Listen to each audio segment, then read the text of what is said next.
Now the recording starts. My name is Christian.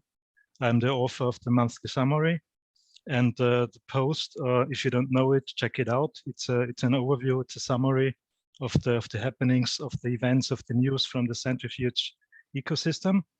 And if you followed the ecosystem closely in the last weeks, you couldn't miss it. The parachain launch was one of the most important events in the last weeks, and super excited about that one. So, but what does it mean? What happens now? The Centrifuge launched. Parachain is now a part of the Polkadot ecosystem. But what's happening next? And now it's the time to increase the utility of the chain, of the protocol, of the token. And one of the utilities is around the corner. It's really close. It's pools on Centrifuge Chain. And this is the main topic of today's community call. And our CTO, Jeroen, will give a deep dive of the technology of the whole Centrifuge protocol. Then, if you don't know what I am talking about, what are pools on Centrifuge Chain? What does it mean? What is the importance? Why are they so important? Then what's the impact? What's the difference between Centrifuge as a standalone chain and the parachain? And what does it mean for the future of the ecosystem? Then what are the main features implemented on Centrifuge Chain, and why? Why are they so? And further, of course, what's the technology of the Centrifuge Chain, and why is it so important? Because there are so many chains out there, so many coins. Which problem tries Centrifuge to solve? And thanks for Jeroen for this presentation. It's quite technical, so if you have any questions, don't be afraid to ask your questions. You can raise your hand, or you can, if you don't want to speak out loud, you can ask the question in the chat. And afterwards, Brandon, when he joins, he will give a small demo, technical demo, how to launch a pool on Centrifuge Chain manually. And that's it from the pools on Centrifuge Chain. I am sure there will be a lot of questions, but we will have time afterwards for miscellaneous topics like parachain launch, then the status on the crowdbound rewards claiming, and what happened to staking. So if you don't have any questions to the agenda, I guess we can start. Jeroen. Yeah, thanks for that introduction, Christian. Thanks everyone for joining. Maybe a little bit of an introduction for, I haven't been on that many community calls yet. So yeah, my name is Jeroen, is indeed the Dutch pronunciation, or more often most people call me Jeroen. I'm from the Netherlands. I've been with Centrifuge for about 2 years now. I initially worked a lot on our TinLake app, then worked for a while on our smart contracts, so the TinLake product on Ethereum, and then recently for the last 6 months or so, I've been focused on, well, this what we're about to talk about, basically rebuilding TinLake, rebuilding our core product from our Ethereum product currently to yeah, pools on Centrifuge Chain. I am here together also with a few other team members. Brandon specifically is also here. He leads the runtime engineering team and has built a lot of what I'm going to talk about now. I think the demo, we had some technical issues, so unfortunately I don't think we can do that anymore, but he's still here for any questions. And I would reiterate what you already said, Christian. I think this will be a slightly more technical community call. I will do my best to not dive into details too much and keep it high level. But if there are any questions midway through, please just interrupt me or post it in the chat, and I'll try to check, or if I don't see them because I'm busy talking, then maybe someone can highlight it for me. Yeah, let's dive into it. I wanted to start by just a little bit of a summary of what TinLake currently is. Probably this is already familiar to most of you, but just to be sure that we're on the same page. So TinLake is a protocol on Ethereum for financing real world assets. So real world assets are illiquid assets that our protocol tokenizes using NFTs. So basically NFTs are an on-chain representation of off-chain real world assets. And then TinLake specifically takes a bundle of these NFTs, a series of them, and puts them into a pool. So this is basically a pool of different real world assets, and then creates basically LP tokens. These are the famous drop and tin that investors can put money into. So this is the core protocol that we've built so far. This has been live. I think the very first version was launched quite a while back in 2020, I think. And then late 2020, we launched what was called TinLake V3, or we also call it revolving pools, where that's our main current product, where basically, as opposed to the static pools that we had before, where you would have kind of a fixed period over which there were investments and capital was put into real world assets, and then at the end it was repaid and investors were repaid, then now revolving. So that meant that on a revolving basis, there could be new assets going into the pool, new investors coming into the pool, new investors redeeming, and so on. So that's what we've been doing. This has been live. It's about 82 million TVL right now. It's been growing quite a lot. We have retail investors, we have institutional investors. We have, as you can see here on the bottom, we have MakerDAO as an investor in some of the pools using a direct integration on a smart contract level. We have Aave through the RWA market live right now. So this is all working, this is all live. And I think really TinLake, especially when it was started, was kind of one of the first protocols that was really trying to put real world assets on chain and finance them. And at the time was really doing a lot of new things. And also for us, it was really still experimentation and figuring out what was the right solution for these kind of problems. So that's worked very well, and it's live. But there are also some problems with it. So I don't want to. So basically, I think everybody who either is an investor in one of these pools, or is an asset originator, or even just uses Ethereum at times, realizes that the gas costs on Ethereum are incredibly high. Ultimately, there's a limited amount of things that can happen on Ethereum, and there's a lot of competition for that, which means that gas prices skyrocket. And TinLake tries to get a, well, our users want to submit transactions and get a portion of that, but that costs quite a lot. So this is really, for investors, this also means that there's a kind of barrier to access to TinLake, which is one of the reasons why there's currently a $5,000 or DAI minimum investment amount, is that because of these Ethereum gas costs, it's really not sustainable to invest at much lower amounts. Even though with our mission and what we're trying to accomplish, we really want to open up this protocol. We want to enable the kind of the smallest investors to have the same experience and the same assets as a large institutional investor.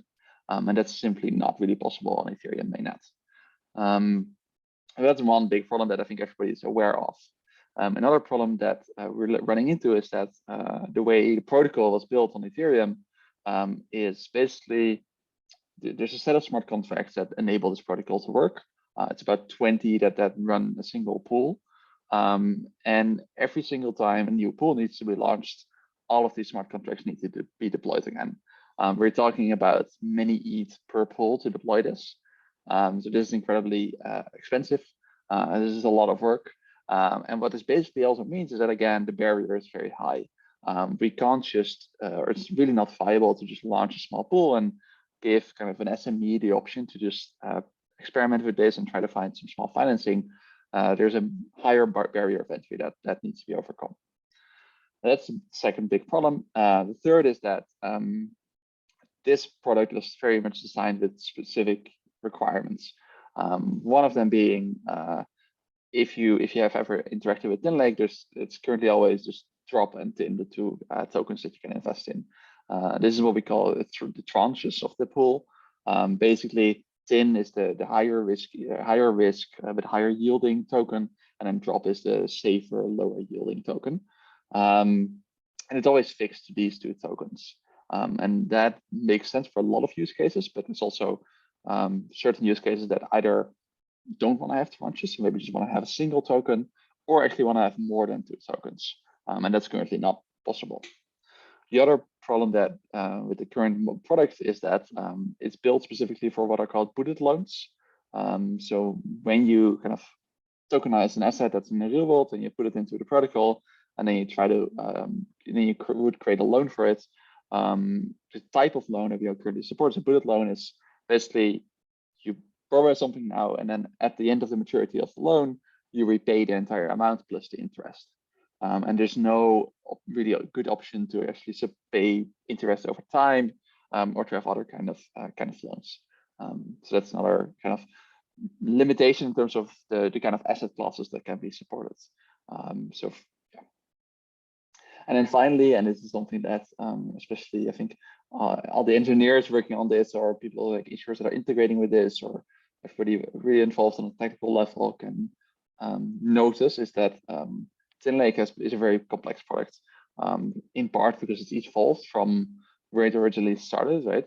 When TinLake was originally created, there was much less knowledge about like how should it do what SSP finance in DeFi, how should this work, how should this product work, and so it evolved over time, but it also kind of added complexity over time, and that basically means that nowadays anything that needs to be developed on this takes a lot of time.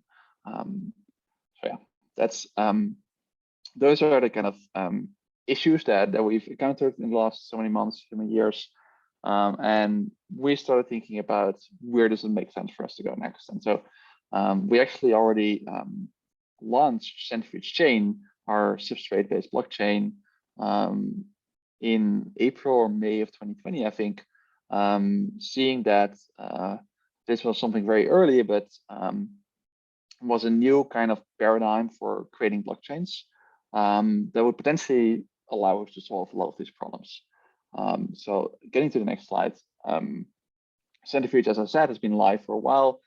It's been live initially as a standalone chain. So basically that meant it was live with its own set of validators providing its own security. But then recently, as I think really everybody is aware, we went through a crowd loan process and acquired a parachain slot. And now since last week, Centrifuge Chain is a parachain in the Polkadot ecosystem. And what we've now been working on is actually taking this product, TinLake, and rebuilding that entirely from scratch, using a framework called Substrate into the Centrifuge Chain. And yeah, that's what we've been doing. Before I start talking about what that is and what that means, are there any questions so far?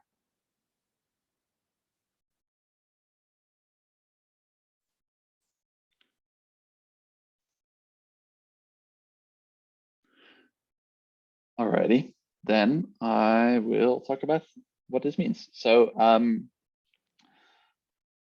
basically, the way you have to think about this is right now, TinLake is live on Ethereum. Ethereum is a blockchain that is called a smart contract platform. So it allows anyone to deploy a smart contract on there and use that to run their product on it. With Substrate and with Centrifuge Chain, what we've actually done is we've built this functionality that I was just talking about, so TinLake, into the blockchain logic itself, into the runtime, so as it's called. And this enables us to do many things. For one, we're really unlimited by what we can do with this. We can build, we can build, for example, on-chain scheduling. We can build on other kind of technical features that we may be constrained by on Ethereum, but that we can do on Centrifuge Chain. The other significant option is that, or significant advantage is that we're basically building a blockchain that's optimized for this particular use case, so the use case of financing real world assets. And in turn, what that also means is that as it's very optimized, the fees can be much lower. So I think I saw even a proposal in the forum currently to increase transaction fees. I mean, obviously, currently it's incredibly low. And this will grow over time as usage grows. But the goal here really is that transaction fees remain significantly lower than Ethereum, so that this actually opens up all of these other and solves all of these problems and opens up many more use cases.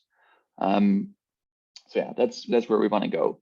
What have we built? So you see a bit of a technical stack here on the right of what the components are for this to work. The bottom part is about our peer-to-peer document sharing layer. I'm going to skip over that today, just assume that that is there. But the middle is the NFTs. So we have NFTs on Centrifuge Chain. This is exactly the same thing that you've probably already all seen on NFT Playground, which is on Altair, where we also use the same NFT functionality for allowing people to create their own NFTs on chain and list them for sale and so on. So we're also using that on Centrifuge Chain for tokenizing real-world assets. And then the layer above is really the three different components that kind of replace TinLake. So we have a module component that allows issuers to create loans and borrow against those loans and so on. Then we have a module that enables issuers to pool different NFTs together and create LP tokens against them. And then we have a module that enables these tokens to be what are called security tokens, so to make them regulatorily compliant. This on itself is the same functionality from TinLake. There are a few big differences though. One is that currently TinLake, as I said, is tin and drop. It's two tranche structure. This will change with pools on Centrifuge Chain, where there will be what is called multiple tranches, but basically it's a lot more flexible, and we can create a pool with one tranche, we can create a pool with 5 tranches. It's very flexible and it enables many different use cases. I'll go into that more in a second. Second thing we can do is we have a flexible loan model. So not just having bullet loans, but supporting other types of loans. Also go into that in a second. And then multi-tenant. And that is maybe a bit of a technical term, but really what this means is we don't need to deploy 20 smart contracts anymore to create a new pool. We can just call a single transaction or submit a single transaction, and it will create a new pool. And this is really a huge change in the mindset of how this protocol works. It enables anyone to easily create their own pool, to easily finance their own real-world assets. And I think this is, on a protocol level, one of the biggest technical changes that enables a lot of other use cases. Yes. I'll stop there for one more second. Any questions? I'm sure I'll dive into these topics more in a second, but yes, Jeroen, we have a question. It's related to pools, but it's more financial than technical. Peter, do you want to ask the question, or I can read it out loud as well?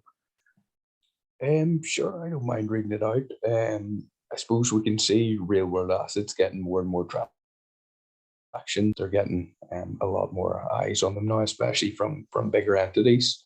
Are there any plans to, I guess, offer larger loans on the Centrifuge Chain, or are we going to continue to focus primarily on SMEs? I mean, I think ultimately this is up to the community and the issuers that are working in the ecosystem that we're building, as not just as a K-Factory, the core team building this, but also like the broader Centrifuge ecosystem. I think a key part of our mission is to enable SMEs to get access to the same kind of financing that larger corporates would get. But both of them should be able to take advantage and should be able to use this protocol. And I think if you look at the pools that have been launching recently, some of them have definitely been more, let's say, institutional in nature and already contain larger loans.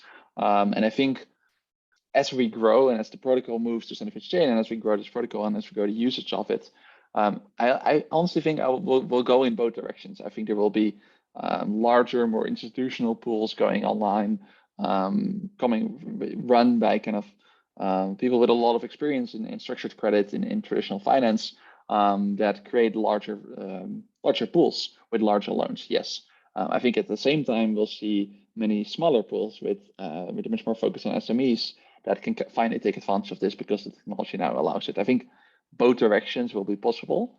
As a protocol, I don't think I think the key thing that matters is that from a technical perspective, there's not really any difference. The SME basically gets the same technology to use as large corporate or larger financing pool. I hope to see both of them, is what I would say. And I think technically it would both be supported. Okay, cool. Alrighty. Yeah, so I mentioned multiple tranches already. So as I said, currently there's drop and there's thin. This is a use case that makes sense for a lot of pools, but it's also a little bit limiting. So instead, what we're now going to support with pools on Centrifuge Chain is a flexible tranche structure. So this basically means that the issuer, the creator of the pool, can look at what is the kind of pool that they want to create, what are the assets that they want to put into, what are the kind of investors that they want to target, and then create the kind of structure that works well for this particular pool. So you might say, for example, for certain use cases, tranching doesn't really make sense. We just want to have a single token that allows them to invest in the entire pool, and that's it. On the other hand, we were talking about larger pools. If you look, for example, at real estate, right? Financing real estate very often using something called RMBS, which is real estate mortgage-backed securities. These kind of financings in traditional finance are often fairly complex, and the structure of these more tranches makes a lot of sense. Another use case is that you might want to have a pool where junior is primarily invested in through the issuer, mezzanine primarily through retail, and then senior is really meant for DeFi protocols. That's another option. The point is the protocol will allow all of this and will be flexible in what can be supported. And that basically would allow a lot more use cases to be built using this protocol. Alrighty. The other big change is that we will support flexible loan types. So I mentioned bullet loans already. You can see it here on the top very clearly. A bullet loan is basically there's a repayment at the end of the entire borrowed amount, the principal plus the interest that has accrued. However, this doesn't work for a lot of use cases, and so we're going to support a lot more. We're not necessarily launching with all of these loan types. The point is just the protocol is able to support more loan types, and it's a lot more flexible.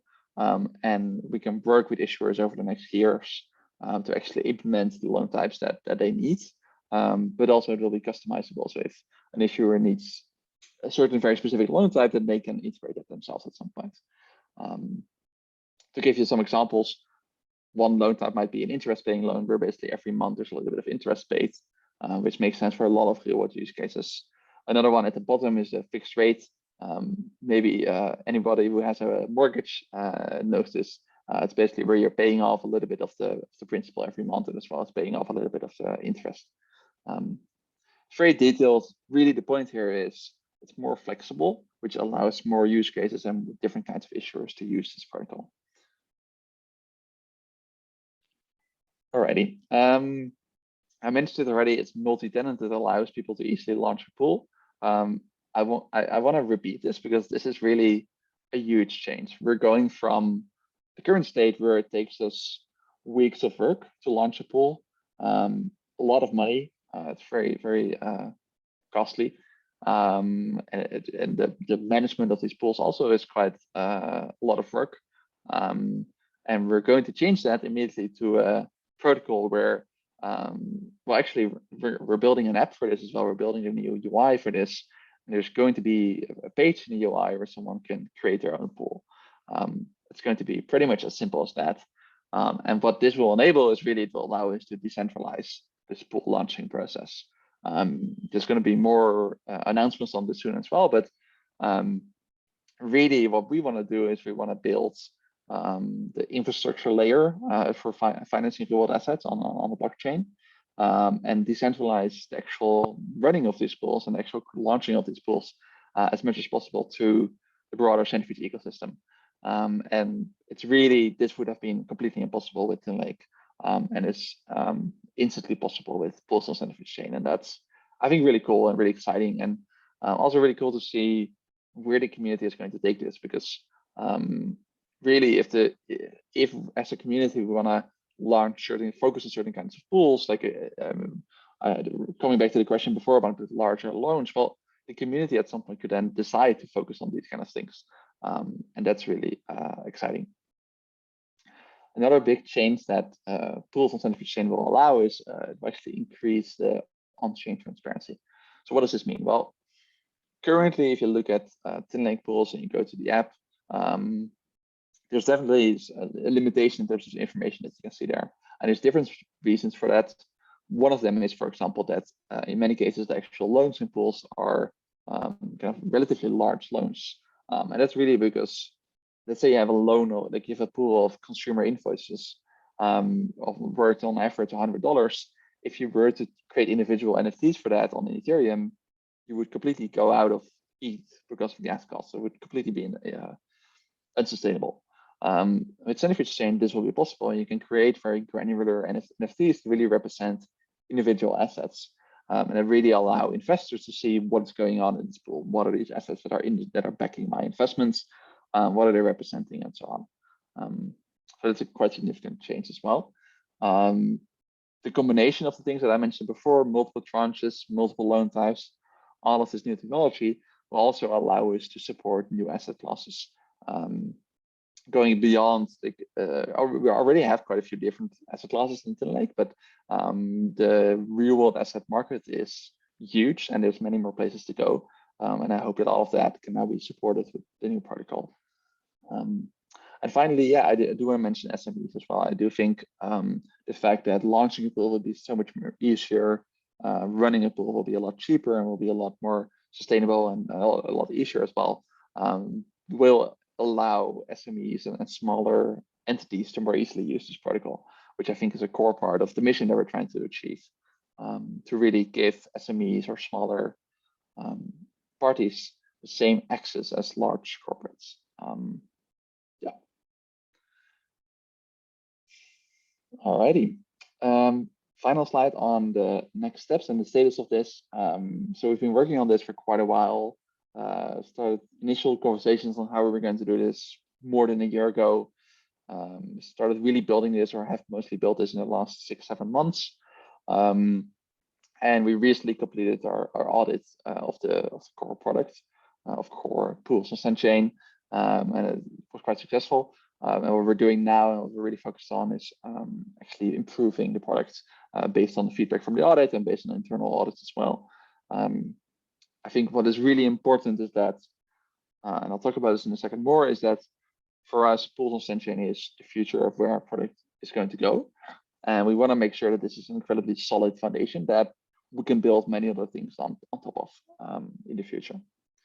So the goal is to launch this soon on Altair. We don't yet have a very like a fixed timeline, but it's definitely not far away anymore. And it's a goal to launch it ASAP. And then the Altair will be used to actually test this product and to launch the first pool and so on, and to kind of experiment with it. And then after we validated it there, we'd love to launch it on Centrifuge Chain after that.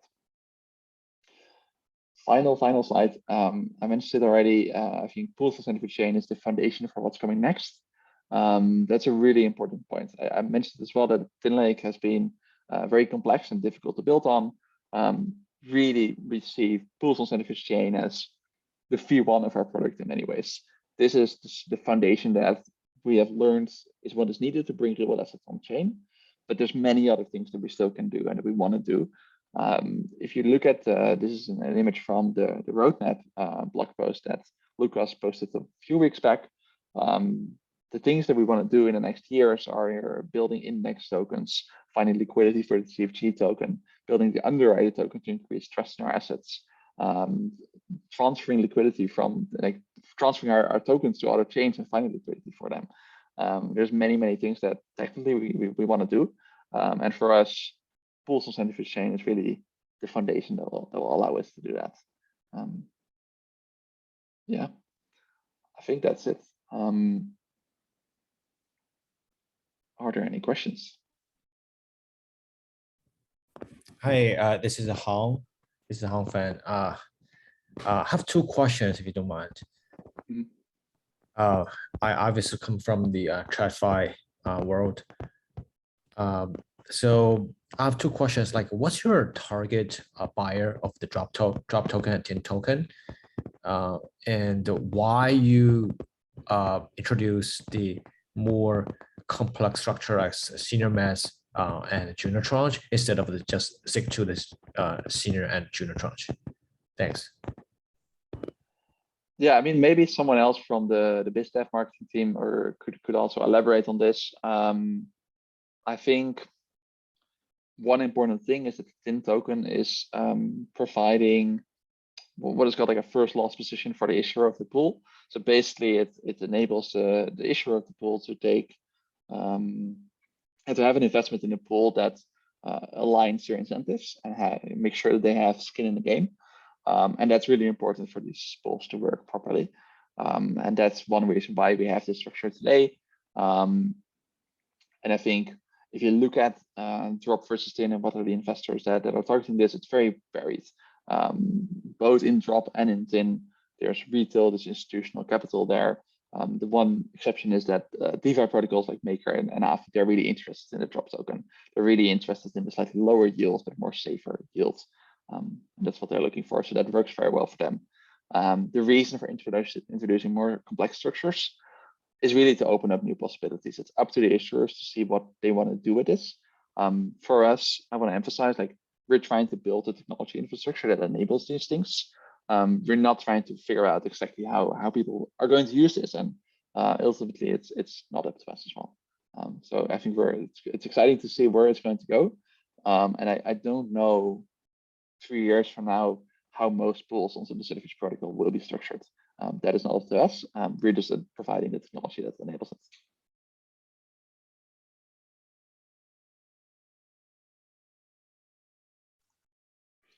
Any other questions?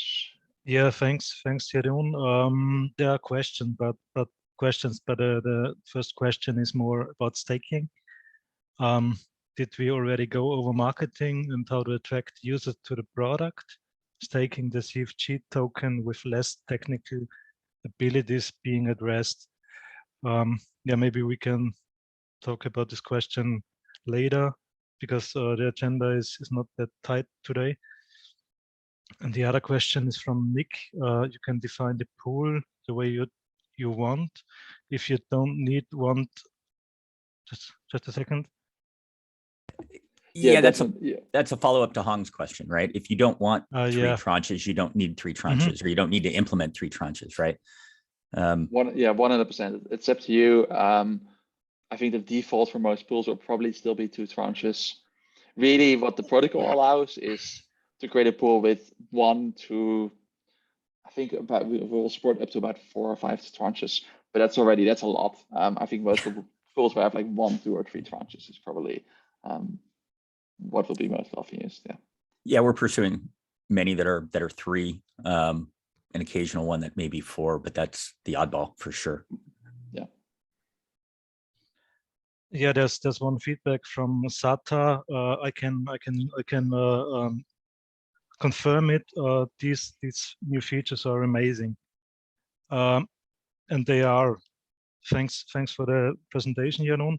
Because a few ambassadors and a few guys from the community had already testing phase of the first of the alpha of the UI, and it looks really amazing. It's user friendly. It's completely different than TinLake as it is right now. It's a little bit easier.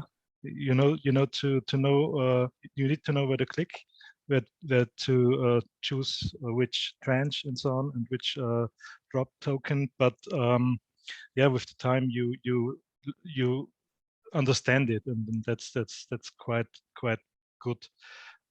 My question is, because maybe others have the same question, you mentioned it in the presentation, the timeline is ASAP, as soon as possible.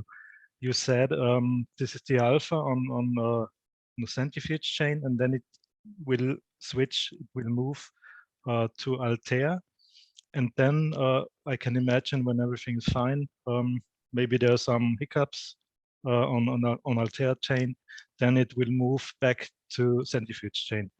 Can you give maybe no exact date, of course, but maybe yeah, timeline like a month, 3 months, or half a year, or Yeah, I mean, the thing is, so ultimately, it also depends on the ecosystem, right? Like we are building in the Polkadot ecosystem, which is still evolving very rapidly, and there are some dependencies there. So it's not entirely up to us. That's also why what makes it hard. I think in terms of launching on Altair, we're definitely talking about months, not more than that. In terms of, I mean, I think it's fair to say that we're aiming to launch it within the next 1 or 2 months, but we'll see exactly when it will be. And then Centrifuge depends a little bit on the ecosystem evolving and how the product testing on Altair goes and so on. yeah, sure. It's not good to mention a fixed date and then you have to delay it 5 times. So everyone is happy when it comes, and we have faith in the product, in the team, and yeah, super excited on this one. Looking forward. Yeah, there are a few other questions. One question, I guess you can take care of it. From Robert, our governance facilitator. Is there a reason why we are creating a new underwriting token and not just using CFG for that? And has it already been addressed how drop tokens or which stablecoin will be used on CFG chain? Yeah, I don't see those questions somehow, but in terms of the underwriter token, I think that's a bit of a different topic. I don't know if Cassidy is here and wants to talk about that now, but I think that's separate. We're going to work on that in the future. It's mentioned in the roadmap, but I think that will be a topic of conversation in another community call as well. The other question was which stablecoin is going to be used. This is really where what I said before comes in. The Polkadot ecosystem is evolving quickly. I mean, we've talked about it before. We really want to work together with Akala as one of the other significant protocols in the Polkadot ecosystem. So AUSD is definitely an option we're looking at. There's other options. I don't know, maybe some of you just saw that USDT launched on Kusama. And at some point, there's probably going to be many options. And I think long term, it's ultimately up to the issuers. I think there are going to be, they can use whichever stablecoin that works well for their use case. We're technologically agnostic. Which pools are going to launch first, I think mostly depends on what is going to be the best option in the ecosystem currently. I hope that answers your question. Yeah, nice. Yeah. Two questions from Nick. Maybe you want to ask the question. Yeah, so in terms of multisig support, so yes. Anyone who this is definitely supported already currently on Centrifuge Chain. You can both use multisigs directly, and you have something called proxies, which allows you to do more fine-grained security setups. So I think for any issuer that wants to have a more, let's call it institutional security setup, this will definitely be possible and is definitely supported. And we're actually building some best practices into the apps already to support this. In terms of custody, this is a little bit earlier, and I don't think there's currently a good option for this, but I think that's something that will evolve in the Polkadot ecosystem as well. In terms of Tin Lake, I think it's very early and very hard to say. I would say this Tin Lake is not going to go away. The smart contracts are live on Ethereum and no one can remove them. And I think if someone wants to keep running their pool on Ethereum, then they should be able to do that. But at some point, I think it will make a lot of sense to move the pools on Centrifuge Chain. But this will take time. Exactly how quickly this will go is hard to say. And we'll have to see how all of that goes. Yeah, the Tin Lake pools need a lot of support over the last few weeks. So hopefully we can get it to a point where it's stable and works as expected every time. I love that. But then again, it's Ethereum. So thanks. Yeah, definitely. I mean, I would say thanks for bearing with us. I think the product on Ethereum is incredibly complex and there's many difficulties. And our goal really now is to get the Tin Lake pools to a more stable state so they can keep running. And then, take it from there.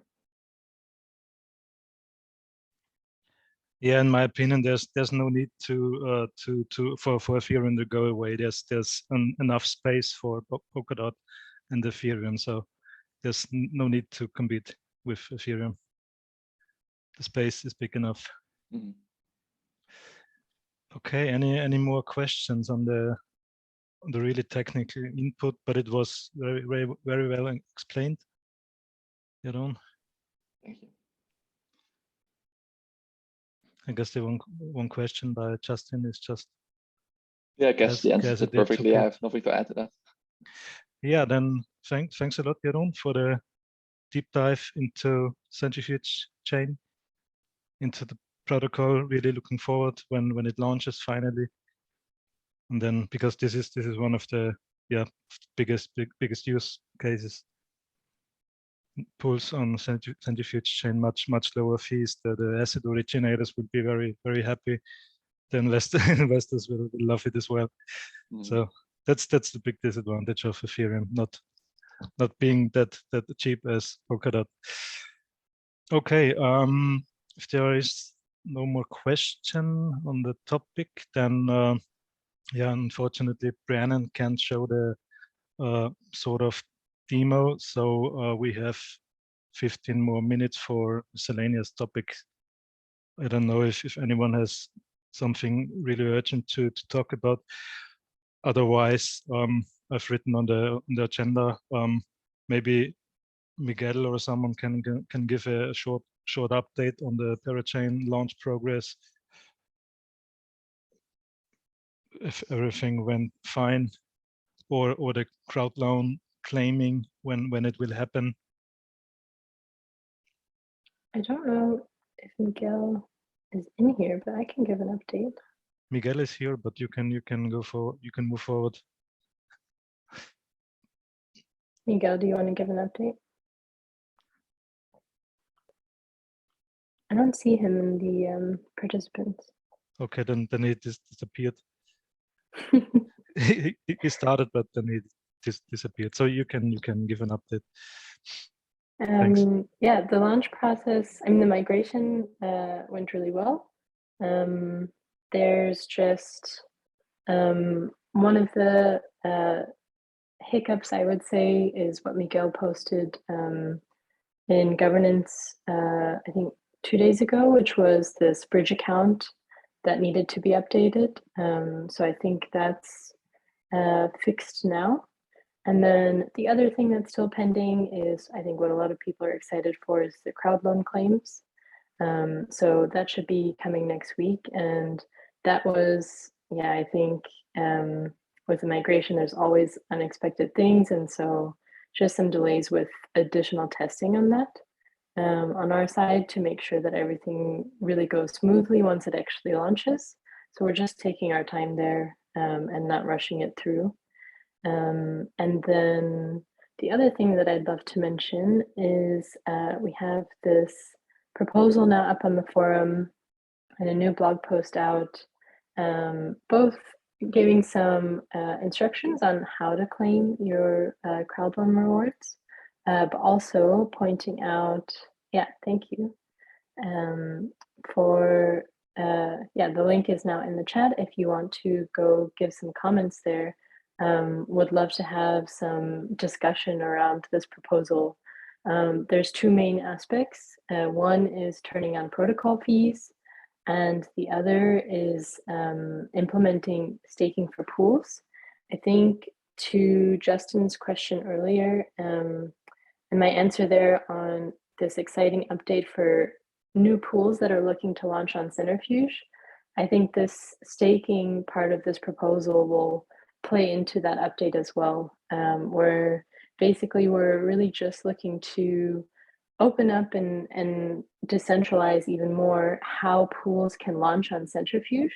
And so making that a lot more community participatory process of people in Centrifuge, the DAO, really being able to weigh in on what pools are best to launch on Centrifuge, and being able to have a clear process of how to go through that.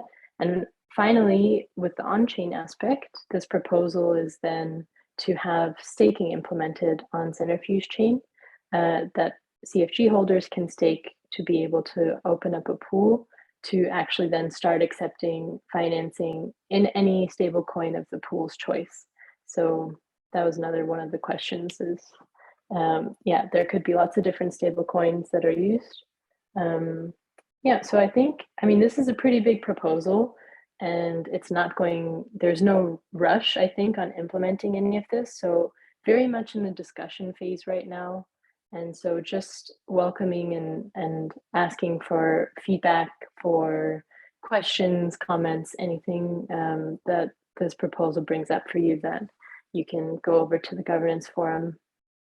Yeah, and just jump in. Yeah, a lot is going on in the forum lately. I have a lot of information to process for the next monthly summary, but you can go there, browse a little bit through the forum. It's really helpful. The governance proposals are important for the ecosystem. Then we have a few user guides. Maybe Reino can afterwards, if we still have time, and if he wants to give an explanation what he did lately with the governance user manual. Otherwise, we have here a really nice, interesting question from Sam Yilmaz. Can we talk about the current support and user experience for loan originators? How easy is it to do it today, and how do we expect it will be after the improvements? So user experience for loan originators.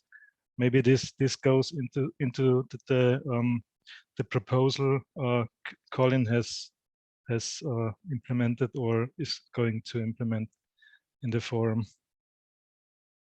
I don't know if you can. Yeah. I can take part of this. Maybe someone else can elaborate more. I do think, I mean, I think it's fair to say that any issuer that's here in a global relates that it's incredibly difficult for this product to run on Ethereum, and it's really complex. And this definitely makes it a lot harder than really it should be.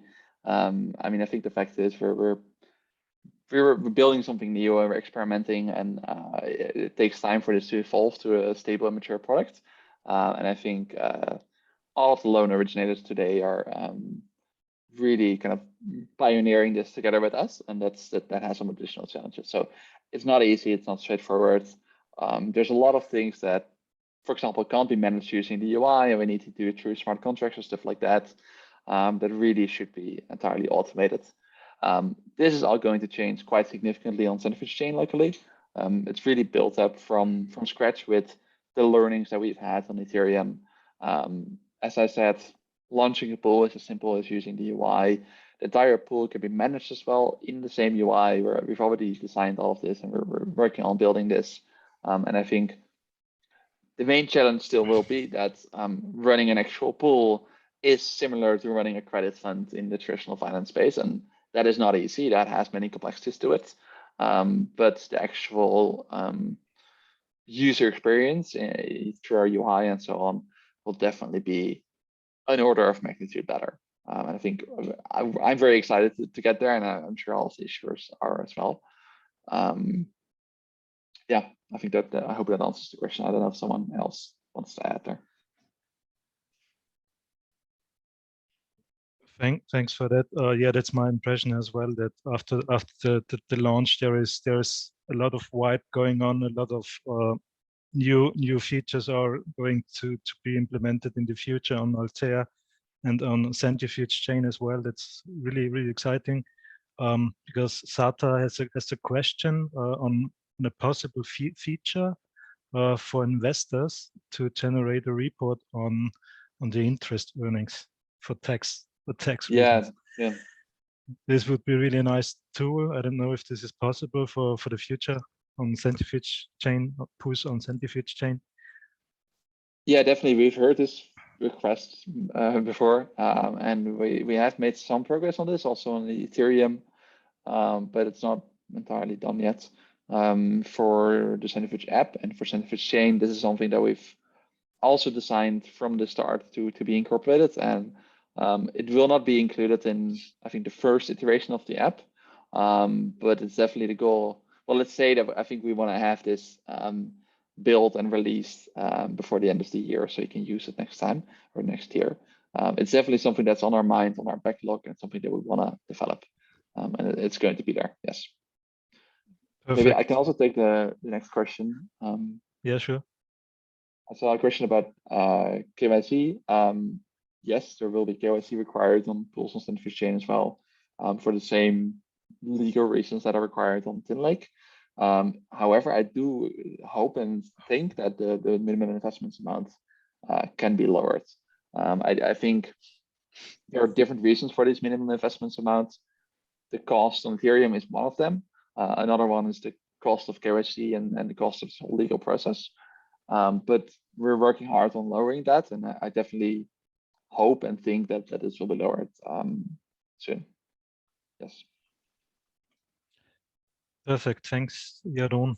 Are there any questions still on any topic you like? Of course, related to Centrifuge and Altair. Yeah, I don't know, Rainer, maybe you can talk a little bit about your user guide, your user manual for the governance process. Yeah, let me just post the link to it in the chat. This is the link to the forum where I Perfect, thanks. posted it today. So as I mentioned in the last week's governance call, I've been working on this manual to try to simplify some of these steps there are. And it's been narrowed down to 5 steps, like in governance, how it starts when you have a proposal and how it ends. So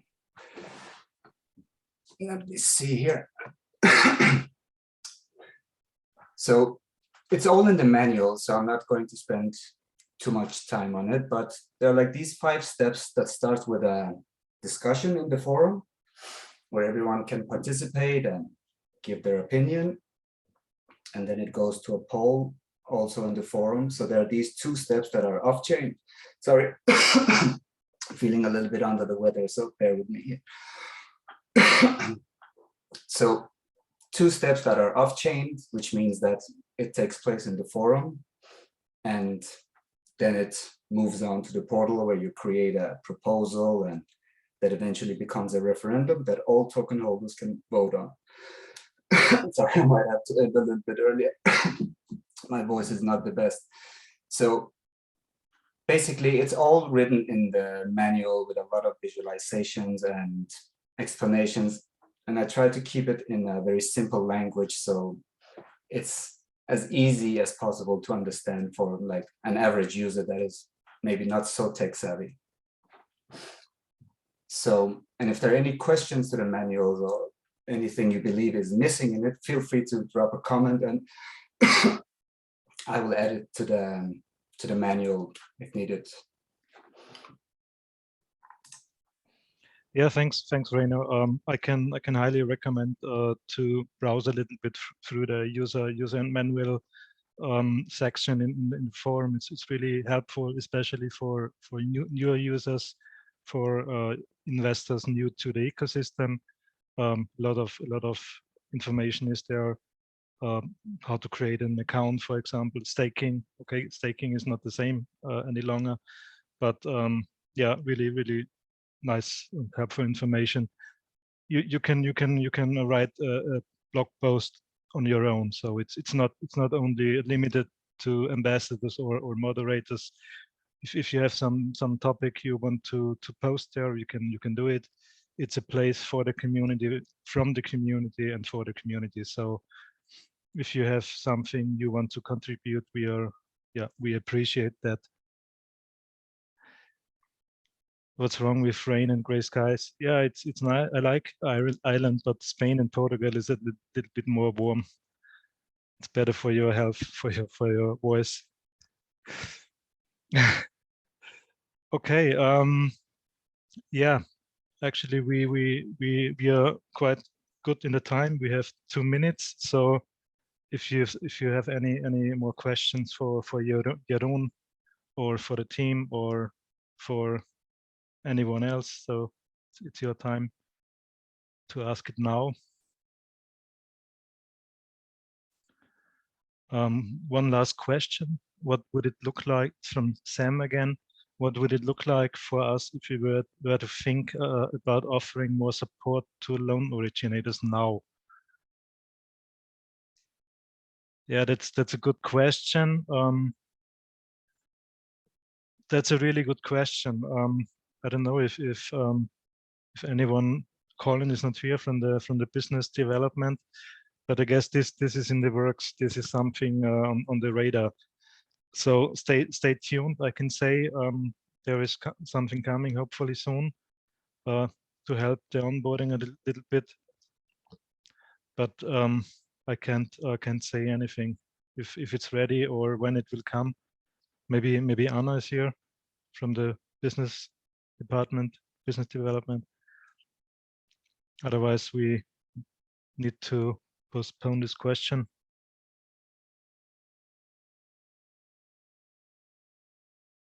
Yeah, I don't know if anyone can take it. Yeah, I mean, the one thing I think I can say is that we have been trying to work more on documentation internally that we've been sharing with the issuers. And I think we're also starting to publish some of that. So over the next few months, you should see, I think the public documentation should have more and more information about how managing a pool actually works. And I think we are trying to do our best to support the issuers as much as possible. And I think we're getting better at that, but yeah, it's an ongoing process as we stabilize and mature the pools. Yeah, sure, and that's our opinion as well. And we from the community side, we initiated this channel as well to write some user guides and manuals and to help everyone as much as possible. So I guess everyone works together, and this is the idea of the ecosystem. Okay, we are in time actually. So if there is nothing else critical to ask and to clarify, I would say we can close the call finally.